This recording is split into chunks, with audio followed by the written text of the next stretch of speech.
very old friend, Mr. Ganesh Khankar. Ganesh Khankar साहब नमस्कार. Sir नमस्ते. नमस्कार सर. जय हिंद, जय महाराष्ट्र, जय भवानी, जय शिवाजी. जय भवानी, जय भवानी, जय शिवाजी. एंड कंग्रेचुलेशन सर, आपको मुबारक हो. आपको मुबारक हो. आपका एक एक अनुमान ठीक हुआ. मतलब आप तो अंतर्यामी है सर. आप तो, आपका नाम तो आज के बाद ज्योतिषाचार्य गणेश खानकर है सर. मतलब बाकी सब चीज छोड़ दीजिए. वो तेलंगाना में आपने कहा 10 सीटें आएंगी, 8 आ गई, लेकिन फिर भी what a fantastic performance Ganesh Khankar साहब. Really and truly wonderful, fantastic. आपने इनफैक्ट यहां पर कहा था, इस शो के दौरान कहा था कि देखिए राजस्थान में क्या होगा, और मध्य प्रदेश में ये बात ठीक है, जब शुरुआत हुई थी तब हम पीछे थे, अब हम बहुत आगे हैं, और छत्तीसगढ़ में भी हम जीतेंगे, ऐसा आपने यहां पर कहा था. गणेश खानकर जी, अब इसका अनुमान आपको कैसे लगा, उसके बारे में जरा बताएं प्लीज. राजीव जी, वैसे बहुत जल्दी फॉर्मूला नहीं बताया जाता. चलिए सर, कोका कोला की तरह फॉर्मूला ना बताएं. कुछ विश्लेषण तो कर दें. सर ऐसा है कि आपने कहा जो बिल्कुल सही था. बिल्कुल 6 महीने पहले तक की जो बातें मीडिया में बार बार आ रही थी और जो पिक्चर उस समय बताया जा रहा था, जमीनी हकीकत वो नहीं थी.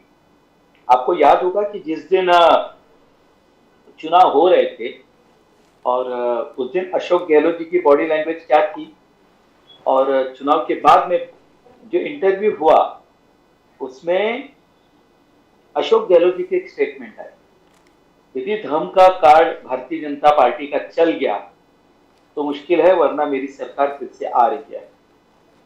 यह अपने आप में पराजय स्वीकारने जैसा था, लेकिन पराजय को सामने के दरवाजे से हम स्वीकारने के लिए तैयार नहीं थे.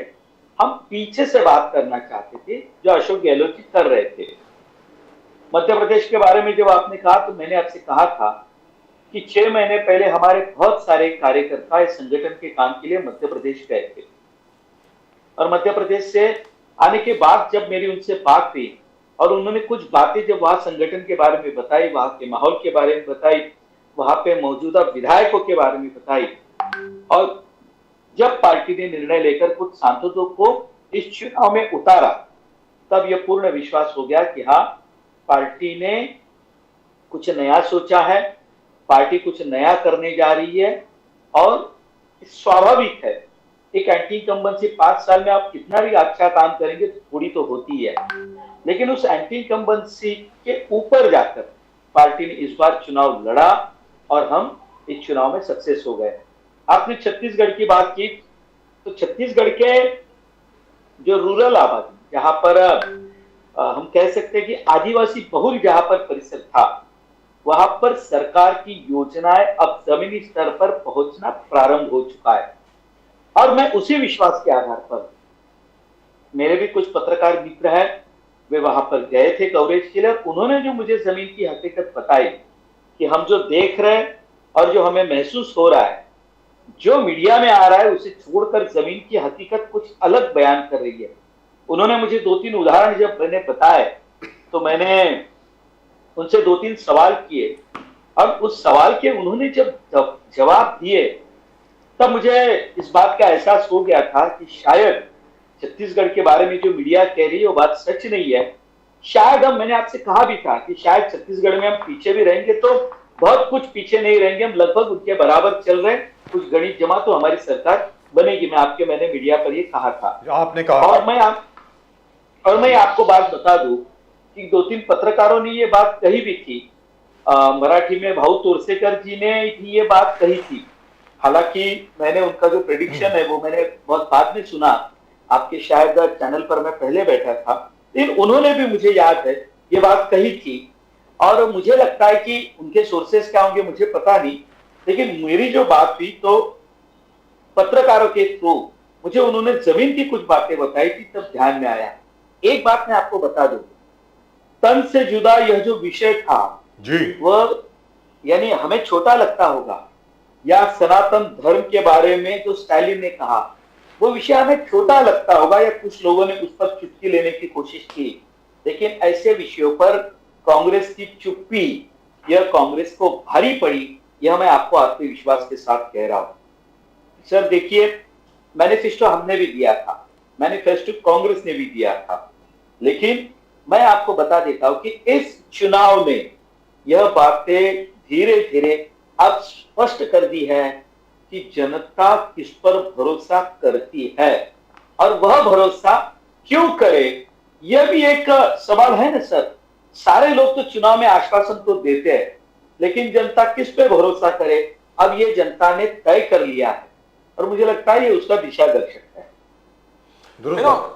ये राहुल गांधी जी का, राहुल गांधी जी अब भी कह रहे हैं कि क्या वी हैव 4 स्टेट में we got 10 lakh more vote then the BJP, 40% of the vote share हमको मिला है, तो लोग आज भी ट्रस्ट कर रहे हैं। बीजेपी का सुपड़ा साउथ में टोटल साफ है, नॉर्थ में भले थोड़ा एक्टिव है, मगर नॉर्थ में भी हमारा 40% वोट शेयर है। We are as it is, but in the south BJP has been wiped out and mister Modi has unfulfilled promises. जो प्रॉमिस वादा किए हैं, राहुल गांधी जी का कहना अभी भी प्रोमिसेस अनफुलफिल्ड है। खानकर साहब देखिए, ऐसा है कि नंदियार जी, मैं आपको याद दिला दूं कि 2018, उसके पहले 2013 और 2009, देखिए ये सारे चुनावों के रिजल्ट यदि हम देखेंगे तो जब भी भारतीय जनता पार्टी की सरकार परास्त हुई है तो उस समय वोटों का अंतर कितना था और इस समय कितना है। हम राजस्थान में हारे थे सर, वोट का अंतर 1% से ज्यादा नहीं था, लेकिन हमारी सरकार चली गई। मध्य प्रदेश में गए बार हमें कांग्रेस से ज्यादा वोट मिले थे, लेकिन सीटों के मामले में हम उनसे 5 सीटें कम पर थे। 109 मिली थी हमें, उन्हें 115 मिली।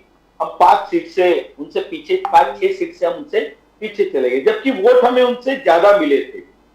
आज जो राहुल गांधी जी बात कर रहे हैं, तो आप थोड़ा सा संशोधन करेंगे तो ये सारे स्टेट्स में भारतीय जनता पार्टी को जो वोट मिले हैं वो उनसे ज्यादा मिले हैं। हाँ, तेलंगाना में कांग्रेस को जो बहुमत मिला है उसके कारण वो जो बात कहते होंगे, वो वहां से स्टेट से जोड़ना चाहते होंगे, तो बात उनकी सही हो सकती है। लेकिन मैं आपको ये बात बता दूं, यह चुनाव विधानसभा का था, जैसे ही लोकसभा के लिए हम जाएंगे ये गणित इससे और अधिक अलग है, ये आपको दिखाई देगा। दुरुस्त बात। लेकिन गणेश खानकर साहब, ये बात आपकी बिल्कुल ठीक है, और इस विषय के बारे में यहाँ पर डिस्कशन हुआ, आपके साथ ही नहीं बहुत अलग अलग लोगों के साथ भी हुआ, कि भाई जिस प्रकार स्टालिन जूनियर साहब ने ये कह दिया कि सनातन धर्म एक बीमारी की तरह है, कोविड की तरह है, और उसको बाहर करना चाहिए, और साथ में जो कन्हैया लाल का जो मर्डर था, जिस प्रकार उसकी गर्दन काटी गई, उसके ऊपर जो मतलब रिस्पॉन्स आया ही नहीं, मतलब ल्यूकवार्म रिस्पॉन्स भी नहीं कह सकते, देयर वाज नो रिस्पॉन्स। तो मेरा ये कहना है कि मतलब उससे तो साफ हो गया ना लोगों की मंशा पे कि भाई ये हो क्या रहा है, ये कर क्या रहे हैं आप लोग। और तीसरी चीज, मुझे लगता है एक चीज आप भूल रहे हैं, नीतीश कुमार जी ने भी आपकी बहुत मदद करी है सर। बिहार के नीतीश कुमार जी ने कोई 8 के 9 उन्होंने नए मुस्लिम हॉलीडेज अनाउंस कर दिए, और तकरीबन 4 हिंदू हॉलीडेज को उन्होंने खारिज कर दिया बिहार में। तो वो, and that was just before voting day, that was just before votes were to be cast. तो मैं आपको और चौथी चीज, सबसे बड़ी चीज सर, सॉरी, चौथी चीज, सबसे बड़ी चीज, शुरू से आज तक 2012-2013 से आज तक हम लोगों का यह विश्लेषण रहा है, और एक बार नहीं, न जाने कितनी मरतबा हम यहाँ पे बोल चुके हैं, नरेंद्र मोदी जी को आप जितनी गाली दोगे उतने लोग ज्यादा उनके साथ जुड़ेंगे, सीधी सादी बात है। इस बार भी वही हुआ है। अब बोलिए सर गणेश खानकर जी, आपका, you need to be praised again and again, and the BJP needs to know what a jewel they've got, what a diamond they've got in mister Ganesh Khankar ji. बताएं सर। मैं आपको एक बात कह देता हूं राजीव जी, नीतीश कुमार आज बिहार के मुख्यमंत्री है, लेकिन मैं आपको बता देता हूं कि जिस दिन लोकसभा के चुनाव घोषित होंगे, आपको नीतीश कुमार जी के पार्टी का दरबार या ऐसे दरबार की आप कल्पना कर सकते हैं कि जहां केवल राजा अकेला बैठा है, सारे के सारे उनके होदेदार और प्रजा उनके दरबार से गायब हो चुकी है। ये स्थिति नीतीश कुमार जी की होने वाली है। ये मुझे दिख रहा है, यानी इसमें कोई आश्चर्य नहीं होगा। जिस तरह की राजनीति अब नीतीश कुमार जी कर रहे हैं, उसका आगे चलकर यही हश्र होने वाला है। और जो आपने बातें कही मोदी साहब के बारे में, तो देखिए, नरेंद्र मोदी जी को जितना मैंने करीब से देखा है, जब मैं उनके भाषणों को सुनता हूं, उनके काम करने के तरीकों को मैं एनालाइज करता हूं, देखिए, मोदी जी कोई भी बात ऐसे नहीं कहते, या कोई भी वो जो प्रोग्राम लाते हैं या कोई भी क्रिया उनकी जो केंद्र सरकार से शुरू होती है, वो ऐसे शुरू नहीं होती। बहुत बड़ी प्लानिंग होती है, उसको समझने की आवश्यकता है। देखिए, ऐसा है, आप मोदी जी को गाली देकर मोदी जी को छोटा बनाने की कोशिश कर रहे हैं, छोटा बनाने की। दूसरे को छोटा बनाने से हम बड़े नहीं होते ना, हमें अपनी रेखा को बड़ा करना पड़ता है। सर, मैंने ये कई बार कहा कि राहुल गांधी जी की भारत जोड़ो यात्रा, ये भारत जोड़ो यात्रा नहीं थी, वो कांग्रेस मत छोड़ो यात्रा थी। उन्होंने बीच के दिनों में यह यात्रा बनाकर कांग्रेस को शायद मैं कुछ अलग दे सकता हूं, यह जताने की कोशिश की। उसके कारण टूट की कगार पर जो कांग्रेस आई थी, जो कांग्रेस की वर्किंग कमेटी में उनके 23 नेताओं ने जो लेटर लिखे थे वर्किंग स्टाइल के बारे में, उससे उबरने के लिए राहुल गांधी जी ने ये यात्रा निकाली थी। वो भारत जोड़ो यात्रा नहीं थी, वो अपने वजूद को बचाने के लिए कांग्रेस के ओर से राहुल गांधी जी ने ये यात्रा निकाली थी। अब ये यात्रा यदि आप कहते हैं तो सक्सेस होती यदि गुजरात के समय उप चुनाव का कांग्रेस को फायदा होता। प्रत्यक्ष रूप से जमीन पर उस समय कांग्रेस को कोई फायदा नहीं हुआ। यह भी आप देख लीजिए, उस समय फिर कुछ लोगों ने हिमाचल से उसको जोड़ने की कोशिश की, तो हिमाचल में कितने बार राहुल गांधी गए, तो राहुल गांधी जी बिल्कुल नदारत थे वहां पर, बिल्कुल। यानी जो यदि वो नेता करके है तो चुनाव को अयोध्या के बारे में आपने बहुत नॉलेज लेके बैठे। राम मंदिर पुनर्निर्माण बीजेपी का जो प्रोपेगेंडा, 550 साल के बाद नरेंद्र मोदी जी प्रधानमंत्री, प्राण प्रतिष्ठान 22 जनवरी 12:22। आपने खुद स्टडी किया है, बोले कि यहां पर एस्ट्रोलॉजिकली बहुत देश को लाभ होगा। It's going to be a turning point where India is concerned. India आगे जाकर, बहुत सारे एस्ट्रोलॉजर्स ने बजाज साहब को इस कार्यक्रम में बोला कि यह भ्रम ऐसा मुहूर्त है कि जबरदस्त स्वयं प्रभु राम ने इस समय और वक्त डिसाइड किया, ऐसा लगता है। कॉन्स्टलेशन, प्लैनेटरी मूवमेंट्स, आप कुछ बताएंगे इसके बारे में, पोस्ट अयोध्या राम मंदिर? आप मुझे अध्यात्म के नाते सवाल पूछ रहे हैं या प्रवक्ता? हर पूरे हर चीज में बताइए आप। मैंने आपको ये बात ध्यान में रखी है, जब इसकी चर्चा नहीं हुई थी राजीव जी, आपको याद होगा, हमने इसकी चर्चा 4-6 महीने पहले की थी जी। और तब मैंने आपसे कहा था कि देखिए, एक वायुमंडल होता है, आप इसकी कल्पना करें या न करें, लेकिन कोरोना के समय मैंने इसको अनुभव किया है और मैं जितनी राजनीति या भारतीय मानसिकता को समझता हूं, मैंने वो समझी है। देखिए, ये वही भारत है, कि वही भारत है कि एक समय जब नेहरू जी देश के प्रधानमंत्री थे, तो लोग अपने बच्चों के नाम जवाहर के नाम से रखते थे। ये वही भारत है जब लाल बहादुर शास्त्री जी देश के प्रधानमंत्री थे, तो लोग अपने बच्चों के नाम लाल बहादुर के नाम से रखते थे। ये वही भारत है जब इंदिरा जी ने बांग्लादेश के समय बड़ी जीत हासिल की, तो लोगों ने उनको सर पर बिठा लिया था। उन्होंने कहा, जब मैं गरीबी हटाऊंगी, तो लोगों ने उनको सर पर बिठा लिया था। देखिए, ऐसा मैं उदाहरण ये आपको इसीलिए दे रहा हूं ना, ये भारतीय मन है, ये बड़ा इमोशनल होता है, और ये इमोशन से एक बार जब आपसे ये जुड़ जाता है ना सर, तो आप किसी के बारे में कितना भी कुछ भी कहने की कोशिश करें, लोग आपकी बात को सच्चाई नहीं मानते। ये वर्षों का इतिहास है सर, वर्षों का इतिहास, कि राम मंदिर के बारे में इस देश के सारे पार्टियों ने अपने अपने स्टैंड बदले।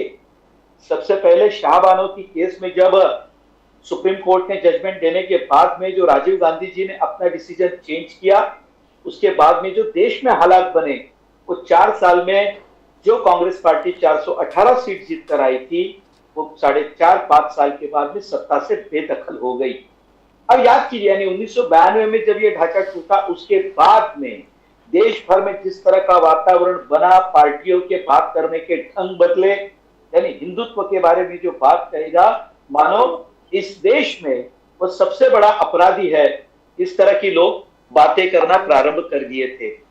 अब आप सोचिए, वहां से लेके आज तक किसी ने कल्पना नहीं की थी कि कोई जजमेंट आएगा, इसका सर्वे होगा, सही रूप से हम इसको जज कर पाएंगे कि कोई इस पर अपनी बात तक नहीं कह पाएगा, इसको ठुकरा नहीं पाएगा, इस प्रमाणों को कोई झूठा है कह नहीं पाएगा। देश में एक भी दंगा हुए बगैर राम मंदिर खड़ा हो रहा है।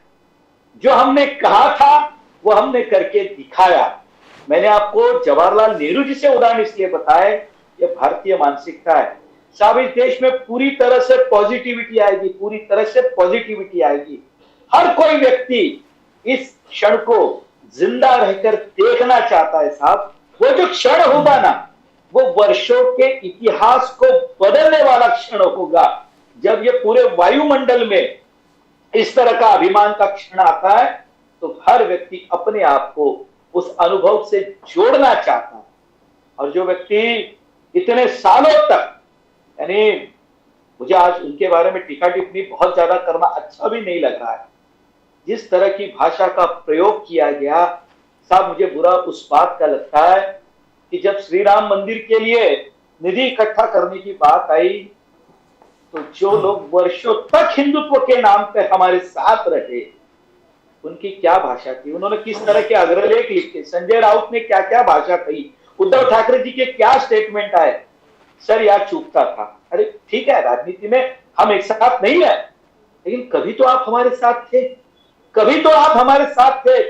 भारतीय जनता पार्टी और राष्ट्रीय स्वयंसेवक संघ ने, हमारे पूरे परिवार ने जितना भोगा है, जितना किया है, हमने ये नहीं कहा कि हमारे कारण हुआ, हमने ये कहा कि पूरे समग्र भारत के हिंदू समाज के कारण हुआ है। हमने श्रेय लेने की कभी कोशिश नहीं की, लेकिन गए 2-3 वर्षों में सत्ता पाने की लालच में कुछ लोगों ने जो हम पर टीका टिप्पणी की, उसमें कांग्रेस सही सारे नेता है, उसमें शिवसेना भी है। उस वक्त हमें बहुत बुरा लगा, और आज वो दिन आ रहा है साहब, इन सारे अंधेरे को चीर कर जब प्रभु रामचंद्र जी के मंदिर का जब उद्घाटन होगा, सूर्य की किरणें उस पर ध्वजा पर पड़ेगी, आगे का इतिहास मुझे बोलने की आपको आवश्यकता नहीं है सर। जय सिया राम। इसलिए मैंने ये कहा था, इसलिए मैंने ये कहा था, जो मैं देख रहा हूं 6 महीने पहले, शायद मैं गलत हो सकता था, लेकिन राजीव जी अनुभव से मैंने कहा था, हालांकि मैं आपकी जितना उम्र का नहीं हूं, लेकिन मैं जो देख रहा था, इसलिए मैं तभी से 6 महीने से कह रहा हूं कि पूरा वातावरण बदलेगा। लोग जो कहना चाहे कह दे, पूरे देश में आप नया वातावरण देखेंगे, इतना मैं आत्मविश्वास से आपको बता रहा हूं। आपने भी नेहरू जी के बारे में बोल दिए, नेहरू जी से शुरुआत किए। आज पार्लियामेंट में अमित शाह जी ने भी नेहरू जी पे आलोचना किया। उन्होंने कहा कि नेहरू जी ने 2 फॉल्ट किए, जो डिस्कस करे Jammu and Kashmir reservation amendment और रिऑर्गेनाइजेशन बिल्स के बारे में।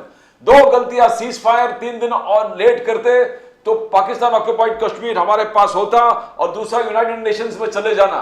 तो जिस प्रकार से आज अमित शाह जी ने छाती ठोक कर बोला कि पाकिस्तान ऑक्युपाइड कश्मीर हमारा है, तो ये क्या संकेत दे रहे खानकर साहब?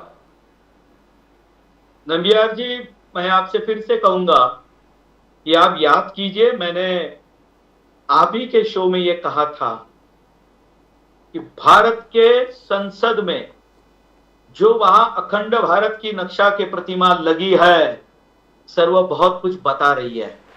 यदि खुले आंख से हम देखेंगे तो वो बहुत कुछ हमें बताती है। और नंबियार जी, ये सच्चाई है। ये इतिहास के पन्नों में कभी ना कभी, अब जब इतिहास नए सिरे से लिखे जाएंगे, तो इतिहास को जो दबाया गया है कि जिस तरह से सरदार पटेल जी पंडित नेहरू जी के पीछे पड़े थे कि आप इस विषय को जहां पर लेकर जाना चाहते वहां से कुछ हमें हासिल नहीं होगा। हमारे जो जवान जो इस तरह से काम कर रहे हैं, आप थोड़ा रुकिए, आज नहीं तो कल ये बात साबित होगी। ये मैं आपको बता रहा हूं, आज नहीं तो कल ये बात जरूर साबित होगी। दूसरी बात, इतिहास को बदला तो नहीं जा सकता, इतिहास को बदला नहीं जा सकता। जो हुआ है उसे हमने स्वीकार किया है, लेकिन आज भी अखंड भारत का सपना लेकर हम जी रहे। नमियार जी, आप और हम रहेंगे नहीं रहेंगे मुझे पता नहीं राजीव जी, लेकिन हमारी आने वाली पीढ़ियां, ये मैं आज कह रहा हूं, जो नक्शा हम अधूरा देख रहे हैं ना, लोग जिस तरह से कश्मीर में जाते हैं, लोग जिस तरह से पहलगाम जाते हैं, साहब जो पीओके आज पाकिस्तान के हाथ में है, हम, हमारे बच्चे, हमारे आने वाली पीढ़ियां वहां पर घूमने के लिए जाएंगी। इतना मैं आपको बता रहा हूं, घूमने के लिए जाएंगे। कहने का मतलब ये हुआ कि शारदा पीठ एक बार फिर पुनर्जीवित होगी। कहने का मतलब ये हुआ, जैसे नालंदा यूनिवर्सिटी वैसे क्यों नहीं होगा सर? एक जगह ऐसी है कि जहां पर 3 देशों की सीमाएं मिलती है जी। हिंदू कुश पर्वत के आगे आएंगे तो खैबर खींड से जाने से पहले अफगानिस्तान, पाकिस्तान और हिंदुस्तान की सीमा मिलती है। वहां से एक रास्ता ऊपर रशिया की तरफ भी जाता है जी, जाता सर। है। वहां कभी तक मराठों ने अपना झंडा फहराया था जी। इसलिए अटक से कटक तक की बात आती है साहब, सिखों वह ने हमारी भी फहराया। सीमा थी। ये कोई काल्पनिक सीमा नहीं है, ये सिखों ने भी फहराया वास्तविक सीमा है। सर, महाराजा तो हमें रणजीत सिंह ने भी फहराया, सिखों ने भी फहराया सर। सर, सिख समाज का तो इस देश के लिए बहुत बड़ा योगदान है। इस पूरे हिंदू समाज के लिए जो सिखों ने त्याग किया है ना सर, इसकी कोई कल्पना नहीं कर सकता। कांकर साहब, जो आगे जाके अमित शाह जी ने कहा कि एक देश दो विधान दो प्रधान नहीं हो सकता। अमित शाह जी ने कहा यह देश में 1950 से जिस प्रकार से 2 संविधान 2 झंडे जिस प्रकार से लहरा था, अमित शाह जी ने कहा यह हमने शुरुआत से विरोध किया था, टोटल विचारों के विरोध। ये मोदी सरकार है जिसने ये परंपरा को तोड़कर एक झंडा एक विधान एक प्रधान को पूरे देश को प्रदान किया। How do you see Amit Shah ji को जो छाती ठोक कर स्टेटमेंट दे रहे हैं पार्लियामेंट में, how do you see this? Was Congress totally against this entire article 370 करके कैसे आप देखते हो उसको? सर, ऐसा है कि हमारी स्थापना उसी बात पर हुई थी। जिस समय अखिल भारतीय जनसंघ की दिल्ली के एक कन्याशाला में स्थापना हुई थी, ये हमारे वही मुद्दे थे। कश्मीर के विषय को लेकर कांग्रेस की जो भूमिका थी इस देश के विरोध में थी, हमारे भारत के समूचे संप्रभुता के खिलाफ थी। हमारी स्थापना उसी से हुई है ना सर। ये देश में एक विधान एक निशान, ये हमारा उस समय का एजेंडा था साहब, ये कोई नई बात नहीं है। अब उसी पर है। हमारी सरकार आई नहीं आई, आई तो चली भी गई, लेकिन हम उसी बात पे कायम थे, हैं और रहेंगे। लेकिन गणेश शंकर जी, ये कभी नहीं बदलेगा। मुझे एक चीज समझ में नहीं आ रही, आप शायद समझा दें, मेरी तो समझ के बाहर है। जिस तरीके से आज कांग्रेस के सांसदों ने बिहेव किया, भाई देखिए, अमित शाह साहब ने कोई नई बात तो नहीं करी है ना। जब उन्होंने कहा कि पाकिस्तान ऑक्यूपाइड कश्मीर जो है, पाकिस्तान अधिकृत कश्मीर जो है वो हमारा है, भारत का अभिन्न अंग है। अरे ये तो रेजोल्यूशन में है, 1963 के रेजोल्यूशन में है। उसके पहले 1952 में जब सबसे पहली पार्लियामेंट बैठी है इलेक्शन के बाद, उसमें है। और तो और छोड़िए, 1994 के यूनानिमस रेजोल्यूशन में है ऑफ पार्लियामेंट। तो उसमें ऑब्जेक्ट करने की क्या बात है? नंबर 1। नंबर 2, कांग्रेस क्या चाह रही है कि आर्टिकल 370 दोबारा री इंपोज किया जाए जम्मू एंड कश्मीर? आपको क्या लगता है? मतलब पहले जो 2 सीट, पहले एक जमाने में बीजेपी का मजाक उड़ाया जाता था कि 1984 में सिर्फ 2 सीटें आई। मुझे लग रहा है कि अगर कांग्रेस इस तरीके से अपोज करेगी आर्टिकल 370 के रिपील को, हो सकता है कि एक भी सीट ना आए 2024 में। गणेश कानकर साहब। सर, दुर्भाग्य है ये, कुछ बातों पे मतभेद हो सकते हैं जी, कुछ बातों पे मतभेद हो भी सकते हैं, राजनीति में हम हैं तो स्वाभाविक है। लेकिन मैंने जो हमेशा से कहा है कि कांग्रेस अपनी दिशा खो चुकी है। कांग्रेस देश की जनता की नब्ज अपने हाथ से पूरी तरह से छोड़ चुकी है।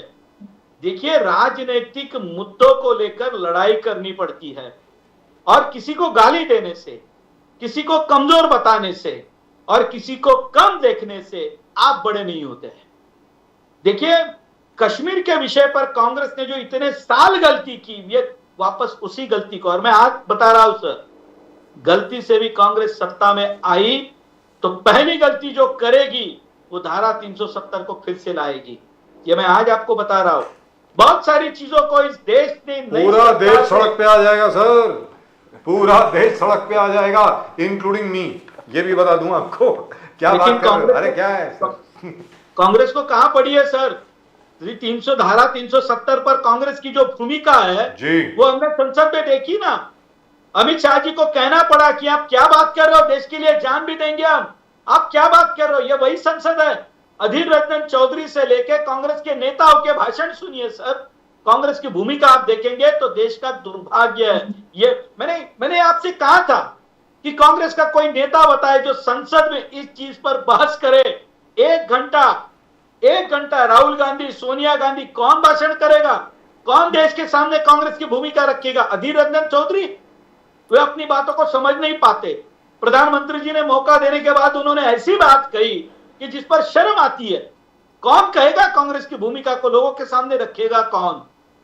और उसको कौन स्टैंड होगा? मुझे बताइए ना, कौन से स्टैंड पर वो बात करेंगे? जी, but this is crazy. This is absolutely crazy. Article 370 and 35A have been repealed, and I think that is the greatest achievement of the Modi government. And what Mr. Amit Shah said today is absolutely and very truly clear. लेकिन प्रदीप जी ने जो आपसे पूछा, सवाल को मैं दोहराता हूं सर, मतलब 2024 के पहले पाकिस्तान अधिकृत कश्मीर को वापस लाने के लिए कुछ कदम उठाए जाएंगे और वो हमें दिखेंगे। Is that correct sir, Ganesh Kankar साहब? निश्चित रूप से यह भारतीय जनता पार्टी है जी, और यह मोदी जी की गारंटी है। यदि उन्होंने किसी बात को ठान लिया तो उस बात को वो पूरा करेंगे, ये मोदी जी की गारंटी है। खानकर साहब, एक चीज तो है कि हिंदुत्व, राम मंदिर, राम पुनर्निर्माण, अयोध्या, आप पूरे देश और पूरे दुनिया में एक एग्जाम्पल क्रिएट करेंगे जो पूरे देश में अच्छा संदेश जा रहा है। दूसरे, ये कश्मीर पे जो, जम्मू एंड कश्मीर पे जो अमेंडमेंट आ रहा है, 2 बिल, वो फिर ऐतिहासिक है। जो राष्ट्रवाद की भावना है, नेशनल सिक्योरिटी, राष्ट्रवाद, पूरे देश में आप उस चीज को फैला रहे हो और पूरे अपने कंसोलिडेशन, एक देश का सेवा भी है और कंसोलिडेशन भी है। और तीसरा, जो जेपी नड्डा साहब ने कहा कि आप जब मोदी जी को गाली देते हो, आलोचना करते हो, बुरे बात करते हो, तो एंटायर ओबीसी समाज को आप गाली दे रहे हो। तो ये एक नया चीज है जो कंसोलिडेशन के हिसाब से पॉलिटिकली हम लोग देख रहे हैं। जेपी नड्डा जी ने कल ही इसके बारे में बात की है कि मोदी जी को आप गाली देते हो तो पूरे ओबीसी समाज को गाली देते हो। How do you explain that, Khankar साहब? देखिए, ऐसा है कि इस देश के इतिहास में नम्बियार जी, प्रधानमंत्री पद मानो जैसे गांधी परिवार के लिए ही बना है, यह कांग्रेस के नेताओं की भूमिका है। एक में प्रधानमंत्री रहे देश के भीतर, एक थे पीवी नरसिंह राव और दूसरे 10 साल के रहे मनमोहन सिंह। अब दोनों के इतिहास के बारे में आप देखेंगे तो पीवी नरसिंह राव जी जैसे ही प्रधानमंत्री पद से उतरे, कांग्रेस ने उनकी क्या हालत की आप देखते होंगे।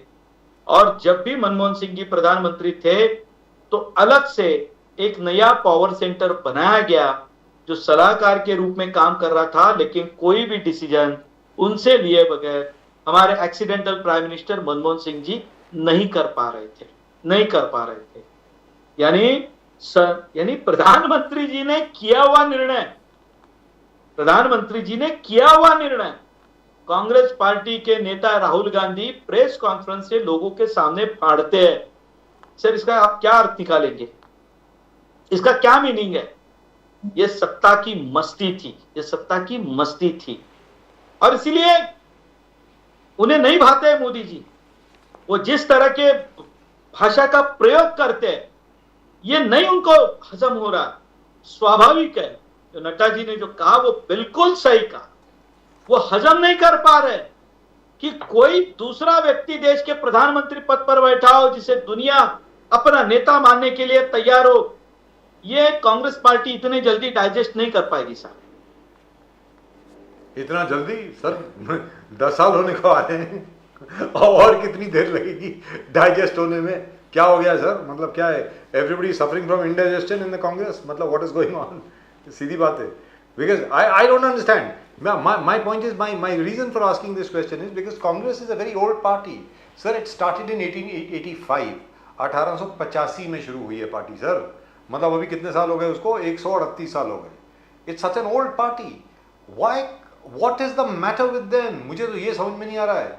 मतलब इतनी तो अकल होनी चाहिए ना सर. जहां तक कांग्रेस पार्टी का प्रश्न है, इतनी तो अकल होगी उनमें कि भारत देश के लिए क्या चीज अच्छी है.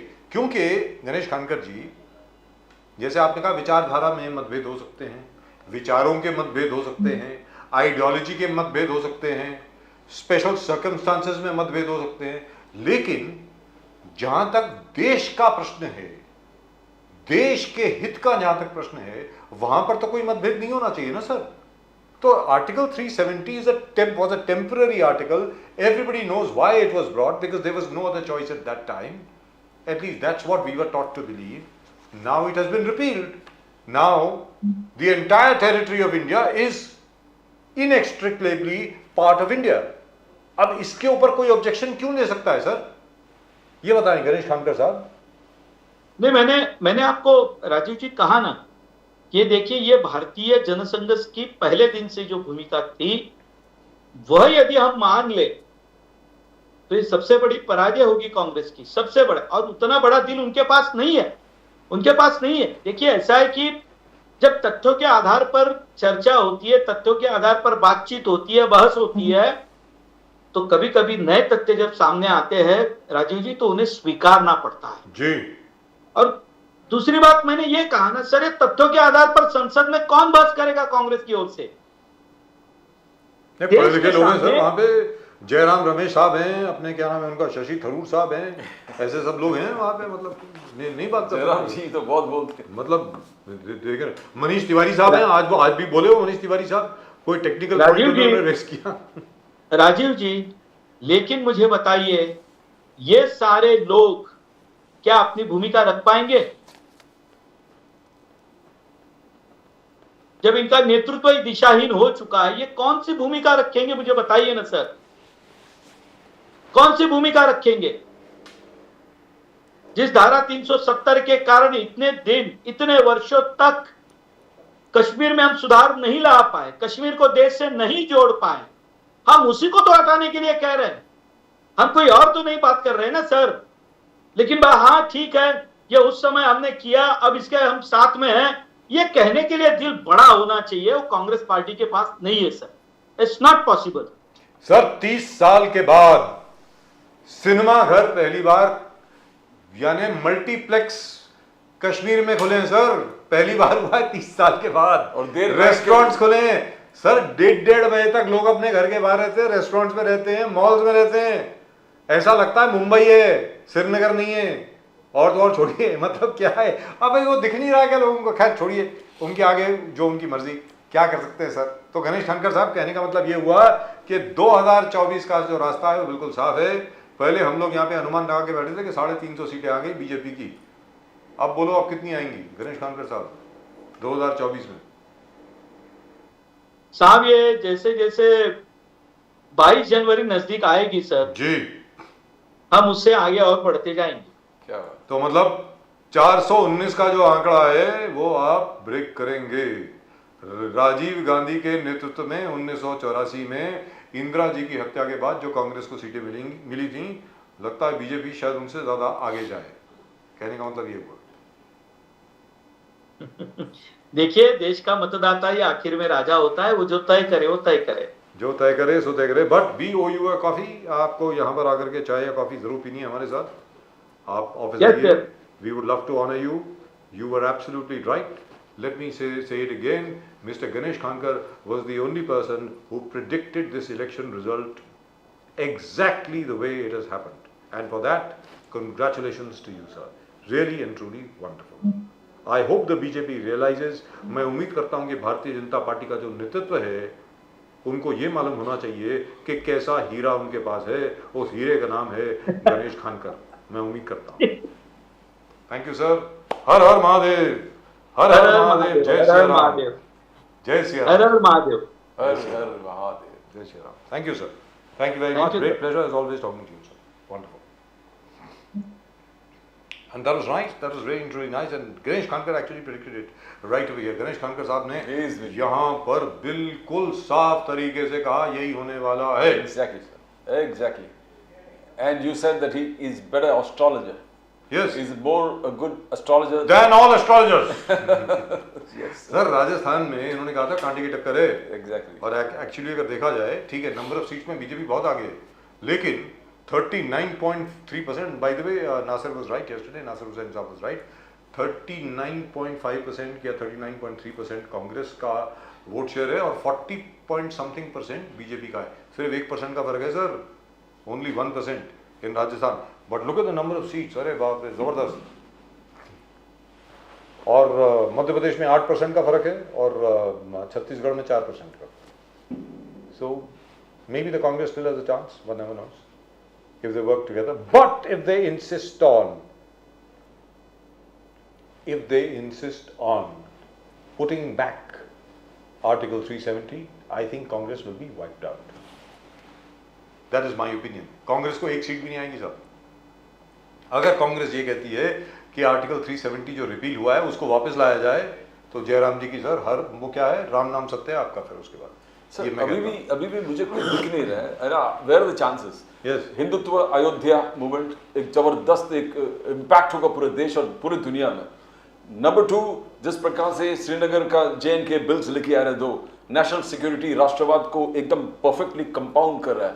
और तीसरा, जब मोदी साहब कह रहे हैं कि I am OBC prime minister, yes, and आप ओबीसी को गाली देते, अब प्राइम मिनिस्टर को मोदी जी को गाली देते हो, तो you abusing the whole community, the OBC community. I mean, there's no, जो फोर्ट में there's no place left open for anybody to bifurcate and get into the और सबसे बड़ी बात, कोई जगह छोड़ा नहीं। और इसमें आपने जो सबसे बड़ी बात कही है वो राम जन्मभूमि प्राण प्रतिष्ठान पूजा जो होने वाली है 22 जनवरी 12:22 पे, कब?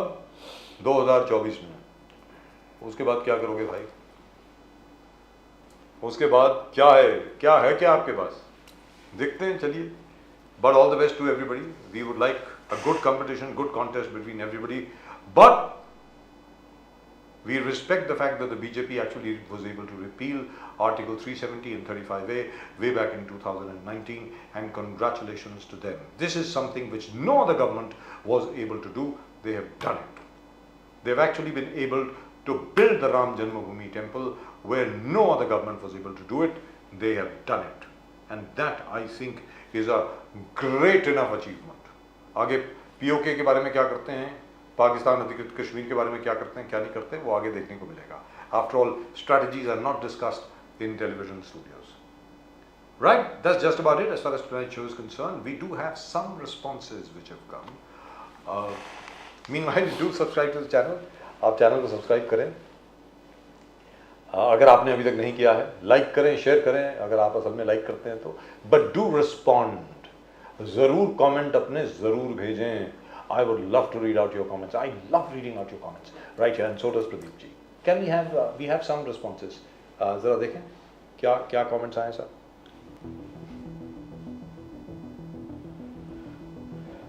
This is yes, when you have young lady with 12 lakh people following in Insta, it is. Who is this? Malix. I have no idea which is the young lady is he talking about. Mr. Katke is not a lady. 1.2 million people, मतलब 12 लाख लोग, 1.2 million. Who's the young lady? Anyway, चलिए आगे बढ़िए. I think may have sent it to somebody else. Ram मंदिर. ये तो हम लोगों का डिस्कशन था सर. Yes, yes. गुरुराज 800 बोलते हैं, good discussion sir. You big flaw of Congress which dented their chances. I think that's what he means. I agree with you. Thank you very much for agreeing with us. So nice of you. After a long time, somebody who agrees with us. और ये हैं राकेश शेट्टी साहब. This Shetty is an insult to the Pant community. Shame on you. Vincent George 9596. Rakesh Shetty साहब is a very good friend and he is trying his best for the Congress. और ये रणदीप हुडा साहब की अभी अभी उनका जो विवाह हुआ है लिन लेशराम साहब के साथ, लिन लेशराम जी के साथ मणिपुर में, beautiful couple, god bless, Tenzin Choisom 7070। She's a Mitai, as far as I know, and Mitai is a Krishna worshippers, and that was really and truly wonderful. Again, Sandeep काटके, ये किसी ने सिर्फ एक लाफिंग इमोटिकॉन भेजा है आदरणीय सम्मानीय संदीप काटके जी के ज्ञानेश अत्रे के विचारों का। ध्यानेश अत्रे। अत्रे जी, इज दैट इट? कुछ और है? ओके। क्या है? Rocking Boski, Congress logic, loses 2 states where they were ruling, loses in 1 state when they should have won, then thinks the total vote of all 4 states where they have contested and say they got more votes. All right. All right, what do you expect? Oh, God. No political party is going to turn around and say, hey, listen, we lost. We were knocked out. Nobody's going to say that, right? They've got to have some logic for their supporters. You What do you think is you gonna get a happen? lot of understanding even from these comments that come. Yes, everybody, as I said, Different thoughts. there is nobody who is wiser than the Indian voter or the Indian citizen. आप अपने comments भेजते रहें. One would love to read them out right over here. And from both Pradeep ji and myself, आज के show में सिर्फ इतना ही. आप सब लोगों को नमस्कार. जय हिंद, जय महाराष्ट्र, जय भवानी, जय शिवाजी, वंदे मातरम, Vande Mataram. महादेव, नमस्कार.